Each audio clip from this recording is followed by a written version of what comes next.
নমস্কার বন্ধুরা। ভিডিও করতে একটু দেরি হয়ে গেল, কারণ সকাল থেকে আজ নানা কাজে ব্যস্ত ছিলাম।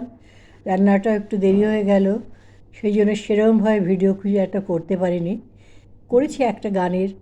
তো একটা খুব ভালো আপনাদের জিনিস দেখাচ্ছি আজকে, যে লোকে ভেরিকোজ ভেন রোগে আক্রান্ত না, তার জন্য একটা ঘরোয়া পদ্ধতিতে, মানে এত উপকার এর হয়, কিন্তু করাটার জন্য একটু সময় দিতে হবে।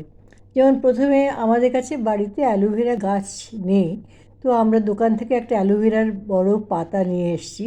এবার তার ভেতর থেকে যে পাতাটাকে কিন্তু ভালো করে ধুতে হবে, কিন্তু পরিষ্কার করে ধুয়ে নিয়ে ছোটো ছোটো পিস করে তার ভেতর থেকে শাঁসটাকে বার করতে হবে। দেখুন, একটু খাটনি তো করতে হবে প্রাকৃতিক উপায় ভালো হওয়ার জন্য। এইবার ওই শাঁসটার সাথে টমেটো, একটা বড় টমেটো দেখতে পাচ্ছেন, একটু গাজর, আর তার সাথে আছে অলিভ অয়েল।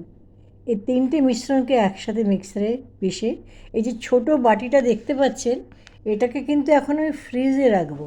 এটা কালকে একদম, মানে একটা বরফ কিউব, এমন মনে হচ্ছে যেন একটা আইসক্রিম তৈরি হয়ে যাবে। তখন যেখানটাতে আমাদের ভেরিকোজ ভেন হয়েছে, সেই জায়গাটা আস্তে আস্তে, আপনি যদি 1 মাস লাগান, আপনি নিশ্চয়ই ফল পাবেন।